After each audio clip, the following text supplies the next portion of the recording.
On Oma Tokita's first apparition, we are introduced to an unassuming young man wearing a tracksuit and looking to be of modest build. Far from the stereotypical canons of the fighting manga genre, he doesn't appear overtly spectacular, nor does his character design convey his identity as the main protagonist of the series. And yet, his actions will be the driving force behind the development of the Kengan Ashura storyline, a title that refers directly to the personality of our hero, which is far from being as plain as his appearance might give away at first. This is exemplified by Tokita's verbal trashing of his opponent, a practice that contradicts the idea that we're dealing with a dignified warrior of some sort. This appetence for trash talking serves to subvert the expectations that the readers might have at first, a contrast that is fortified by his fighting style, which immediately defines violence as an integral part of his character. We're not even 10 pages into chapter 1, and we already know that the guy we'll be following for the rest of the story is a grungy looking, foul-mouthed mystery man, who engages in street fights for fun. As far as strong introductions go, this one is pretty top notch, as it creates an immediate attachment and interest for Oma, a feeling that grows the more you learn about him. Unlike what his size and clothes might have presaged, he's also extremely jacked, especially in the upper body department. Oma suffers from a classic case of sick, aka small enclosures, which is to be expected for someone weighing 185 pounds at a height of 6 feet.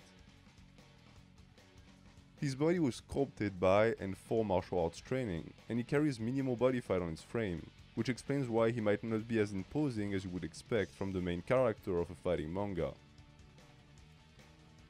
Compared to some of the other combatants of the series, he even appears small, a visual trait that positions him as an underdog that you want to root for, a trope that is often utilized in shonen manga and can be seen in full effect in the character of Baki Hanma. The only difference is that while Baki is 5 feet 6, Tokita is actually of above average height, and he eventually gets a visual upgrade that will be covered in part 2.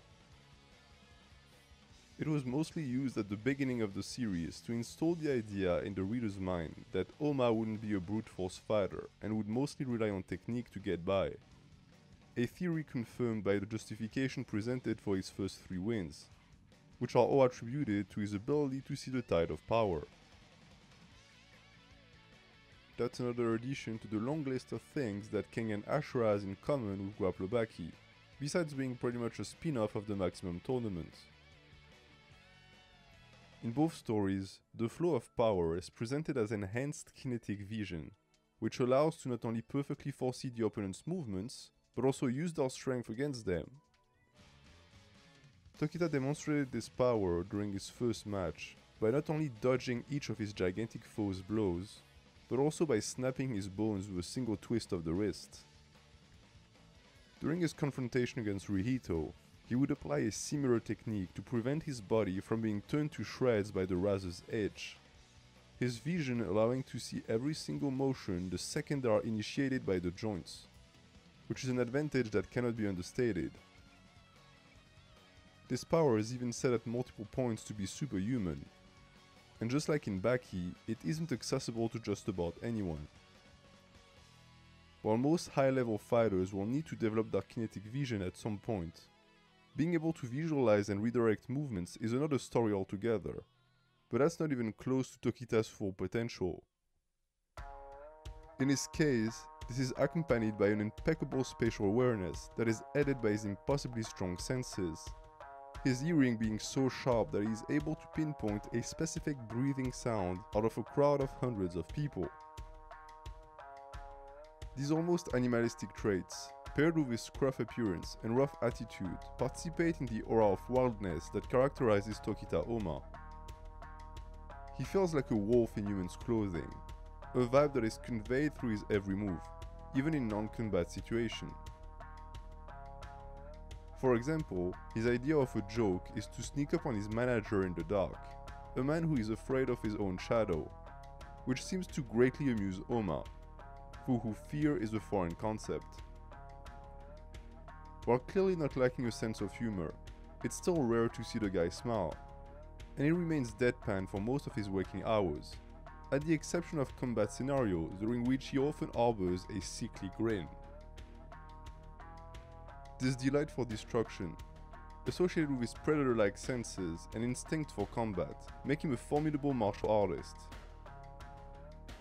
On top of that, he knows how to utilize his gifts appropriately, and is not one to rush into combat head-on, making sure to always take the most efficient way to pulverize his opponent.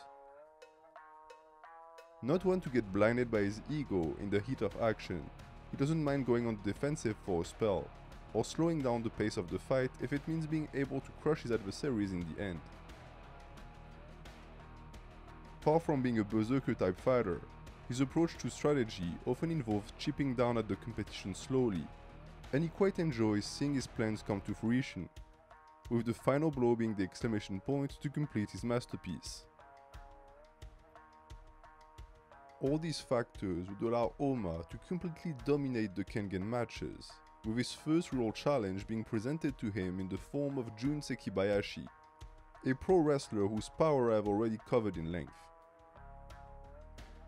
While his speed and technique allowed him to dictate the pace of the fight, it would soon appear that Seki's insane durability and hard-hitting moves were proving too much to handle for our hero, who was on the verge of receiving his first defeat.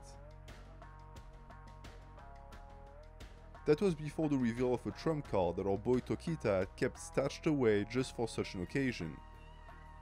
Because after all, what would be a shonen manga protagonist without a seemingly random power-up? Called the Advance, it allows its user to take a loan of vital energy to be utilized in combat. This not only makes him much faster, but also increases the amount of torque in his strikes, making them much heavier than they should be, enough for a super tanker like Sekibayashi to reel against them. This style of combat is in direct opposition with Tokita's usual flair, which prioritizes control and foresight above wild rushes. While his kinetic vision facilitates the transition from defense to offense, and promotes counter blows, the Advance is an all-out surge of aggression that overwhelms the opponent with superior speed and power. This juxtaposition of both strategic tendencies and barbaric energy matches its owner perfectly, as Oma can often go from apathy to rage in the blink of an eye, a tendency that is exacerbated by the Advance, which tends to make him much more prone to bouts of anger. The impact this technique has on his mood, as well as the emotional baggage that accompanies it, can be seen in the extreme reactions coming from the Ashura when the name Nico is uttered in his presence, which will be explained in later installments. This mutating identity of sorts was presented at the start of the manga, urging the reader to piece the fragments of his past and personality together, which is the only way to fully appreciate the changes he will be going through as the manga progresses. As a lone wolf, he is unpredictable, and his recurrent hard changes match that reality, doubling down on the idea that he won't just be your average one-dimensional goody two-shoes protagonist.